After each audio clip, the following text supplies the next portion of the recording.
Last week, DoorDash kicked me off the platform for an invalid identity. Before starting a dash, the app prompted me to take a selfie that is supposed to match the picture on my ID, and when I took the selfie, it must have raised a red flag in their system, and they disabled my Dasher account. I filed an appeal and called Dasher support 4 separate times, and every time I got a different answer, ranging from expected time would be the next 24 to 72 hours to 10 business days. So now I'm out half my income because I've aged since I originally signed up, and DoorDash uses AI instead of hiring people on a team to make sure that a Dasher named Emily isn't a 6'3" bearded man. So a guy running 6 accounts on different phones all at the same time is allowed on the platform, but not me because I grew my hair out. What the hell? Because of this, I've been working more Amazon Flex and decided to do a block every single day for a week straight to see what I can make. So on Monday, this is how I started my Amazon Flex week. I accepted an $84 3.5-hour block from my closest warehouse at 5 p.m. When I arrived, I stopped in my car and I was checking in on my app, and the woman behind me got a little bit impatient and went around me. Hey, that's totally fine, because when we pulled up, I got the route that if she would have waited in line, she would have got. Thanks, bitch. If you look behind me, that's all the packages I got. The woman working at the warehouse said they didn't get truck in yet and that I was supposed to get 31 packages, but I only got 8. I really lucked out here because I'm gonna make that full $84. I still had to drive a lot of miles to get to the delivery area, but since 2/3 of my packages were missing, I was able to do it really quickly. I mean, I only had 8 packages. This person said deliver in an unripped package, so the item is actually in the package and delivered. I wasn't the one who delivered your ripped package. All right, pipe down, little bro. With your passive-aggressive ass instructions. And you can see I just finished that block at 6:14 p.m. That is the quickest $84 I might have ever made with gig work. That's awesome. When I finished my last delivery, I was still in the middle of nowhere, so the drive back did take 45 minutes. But that's still $84 for the first 2 hours. Okay guys, so it's Tuesday and I want to try something interesting. So on Flex, I have a block scheduled today. You can see it's for $79 for 3.5 hours. That's not bad, but look at this. My block starts at 5:30 p.m. and if I look at the weather here, it's going to be storming from 3 to 6 p.m. And if you watched my last video, you know that Amazon will increase their pay during bad weather. I'm going to take a risk here and forfeit this block because I think once the weather starts getting bad later, I could check back again and the base pay could be even higher for the same shift. That's what I'm hopeful for. That's my theory. So I'll meet you in a couple of hours.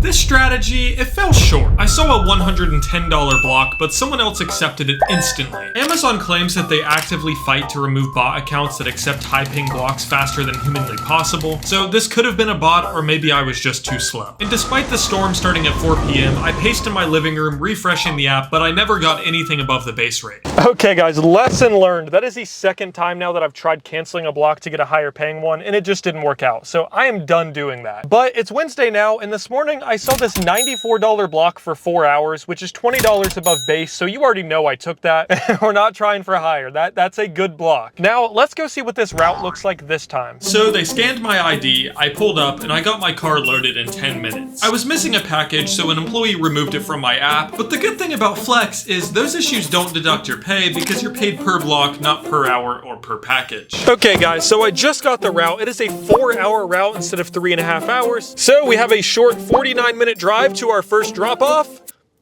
But the good news for me is the last drop-off on this block is much closer to home than normal, so I'm not even mad. So after driving into the depths of rural Ohio... Is that a fucking horse? Where am I? I got to my delivery area and started dropping off my packages. But on my 5th delivery, I ran into my first problem. Guys, I don't know where this delivery is supposed to go. It's like just this giant warehouse. There's not like a front office I can find. Like it's just a giant parking lot. A few moments later. Oh wait, what's this? Main entrance? Okay. After I finally found the office, they said they can't take packages, but they told me where to go to find someone who could. Okay, so you have to go through the gate over here. Okay, the lady inside told me to go to that gate right over there. It's the same business, but they can't take packages at the front desk. Don't know why. So I drive up to the gate and a security guard pulls me to the side. Pull up to the side. Okay. When I get out, he says he needs my ID. Need to scan it or something? Negative. They didn't need to scan it, he literally just took it. Keep in mind, I still don't even know where I'm delivering it. Why are there security guards? Why are they taking my ID? And why did I give it to him? Is it just this building right here? This door right there? Where are you going? Oh, if that's the case, I'll take that back. Okay. Give you your license back. That goes up to the front desk. I actually just went there and they told me to come here. Okay, so you have to go through the gate over here. They said they can't take packages over there. They can. I mean, if I go over there, you know, they might just tell me the same thing again. Go around the corner, you'll see two little shipping docks. It's right there. Okay. What the fuck? Okay, I got it. He said the guys in shipping number 2 will take it. So I pulled up and there was no one in there. But I saw there was an office right next to the shipping dock, so I tried asking around in there. I'm looking for shipping and receiving 2. And while this employee was helping me find a shipping 2 employee, this is when I ran into the first person I talked to again. The one from the front desk who told me to go through the gate. Yeah, they told me to go back to you guys. That goes up to the front desk. So they were like playing back and forth. Go right there. If they tell you no, then I guess it's admin, but that's usually here. I'm so sorry. No, it's all good. Pull up there and be like, hey, does this package go here? Hey, thank you so much. You're welcome. I'll see you again on Wednesday. So now they told me to go to shipping and receiving number 3, and finally someone took this stupid package off my hands. Just right there? Okay, thank you. All I had to do now was get my ID back. Normally we have you walk in and sign the paper, but no worries. That was the single most annoying delivery I've ever made. Holy fuck. Every single person I talked to told me to deliver it to somebody else. Like, what? Luckily, I didn't have to deliver to any more businesses, so the rest of my shift went smoothly, but that single delivery took me 30 minutes. Okay, and I just finished that block. It's now 6:40, so I finished it still 20 minutes early. I'm gonna break down all of my mileage, gas expenses, and maintenance at the end of this video, but until then, I'll see you guys tomorrow. Why is it raining? It was sunny the whole day, and now it's coming down. But you know what they say? Another Thursday, another 75.50. Okay, I made that up. I don't think anyone's ever said that.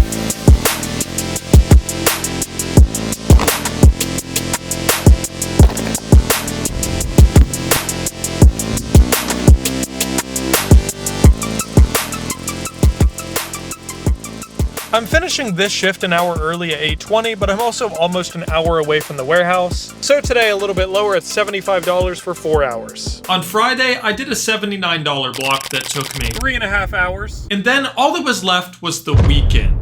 No, not that one. What's special about the weekends is that there's a higher demand for both package and grocery delivery, which means more accessibility to blocks and a higher base pay. And that's how this morning I was able to grab this 4-hour block for $100, but it's from a warehouse that I've never been to before. So I'm gonna show you the pickup process here because I'm curious if it varies warehouse to warehouse, and I'm dying to know what this route looks like. As it turns out, it does. At this warehouse, instead of the employees bringing you the cart with the packages, you actually go inside the warehouse to pick up your own. Honestly, this warehouse was run much more disorganized than the other one, as I had to wait 15 minutes past my pickup time for an employee to even come out. And when I saw my route, I knew that I messed up. Bro, exactly what I didn't want to happen happened. This mileage is going to be fucking insane. This was the furthest route I had ever received. I was actually tempted to take the hit on my ratings and just cancel it, but I didn't because I want to show the actual reality of Flex.